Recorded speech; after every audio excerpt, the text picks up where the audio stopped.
All right. Hello, my friends. We're going to do one of my favorite. It's called Quinoa Risotto. You've heard risotto before. So, mise en place.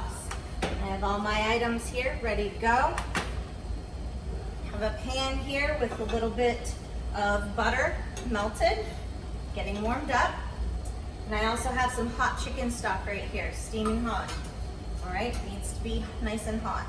So, warm up my fat. I'm gonna start with onions. Okay, we're just gonna sweat the onions. We're not trying to brown them at all. We want those flavors to come out. So our heat doesn't have to be too high, a nice medium. I'm gonna smell them, let them sweat down. My favorite part about the quinoa risotto is that the quinoa will cook a lot faster than your traditional rice risotto. Okay, you're talking 20-25 minutes for a regular risotto. Remember, risotto is the method that we're using today. So you could use any grain you'd like to risotto. Okay, we're gonna add some flavor to this quinoa. All right, so these are almost finished. I'm going to add some garlic as well. Okay, right in our quinoa. Cut a lot smaller, so we want to wait on putting that in until the onions are cooked a little bit more. You can smell that flavor. And let those sweat down very nicely. And what I have here is quinoa. Make sure you can see it. Okay. A lot of people think that it's a grain. It's actually a seed, okay? It grows in the Andes Mountains. And this is about a cup of quinoa. And a cup will feed about 4 people if it's a side dish, okay? What I'm doing now is making sure that the quinoa gets nice and warm before I add any of the liquids. I'm gonna make sure that that quinoa starts absorbing all those onion juices, all that garlic juice. Okay, we want it absorbed in to get that flavor in the quinoa, okay?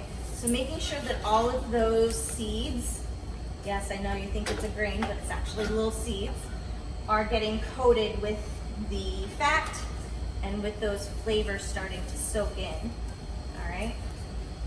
So we're gonna make sure that the quinoa is nice and hot before we add our stock. Believe it or not, that's our next step, is to start adding stock a little bit at a time. That would be the risotto method. Okay, so can we see? Yep, there you go. So we're gonna do a little bit at a time.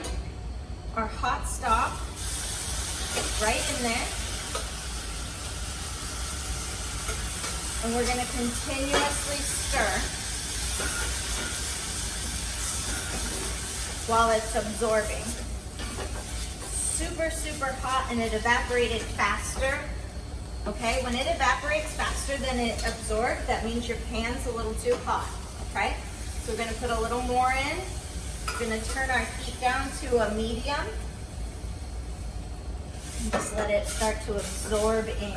And it actually happens pretty quickly. As I'm stirring, and the liquid is being either evaporated or absorbed, I start to get a dry pot. So when the pot is starting to turn dry, just before it would burn, we're going to add more liquid. And that is the true style for risotto.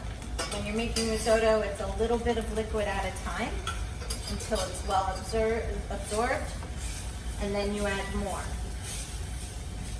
So it's been about 5 minutes, and it is almost finished.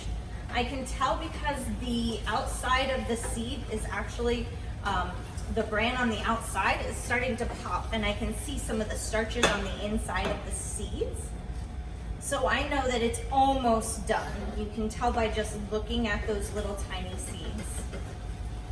That being said, we don't want it to be too liquidy, so we'll make sure that it's absorbed in, okay? We will finish with a little bit of cheese and salt and pepper and butter. So first thing is make sure that it's not too dry. I'm gonna put one more, yeah, one more scoop in because it will continue to absorb and carry over cooking. Turn my stove off, but let that all mix in. Okay.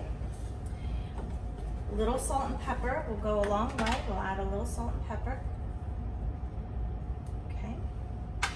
Mix that in there really well as it's still absorbing and those seeds are still bursting open, becoming fully cooked. We're also going to finish with a little Cotija cheese. I like a lot of cheese. We'll add some creaminess and add a little saltiness to this dish as well. And then the last thing is we're gonna finish with some whole butter, okay? Not clarified, nice cool whole butter, which we're going to melt in there. It'll melt and we'll continue to stir while it's melting so that that absorbs in as well. As we're finishing up, it's still liquidy. It's not too dry. It's got nice consistency. And what we will do is we'll put it in a bowl for service. I'll give you an idea. All that butter is all melted in. And that cheese has warmed through. Looks like it's good in there too. It's gonna bring a lot of flavor into that. We have a nice hot bowl ready for service.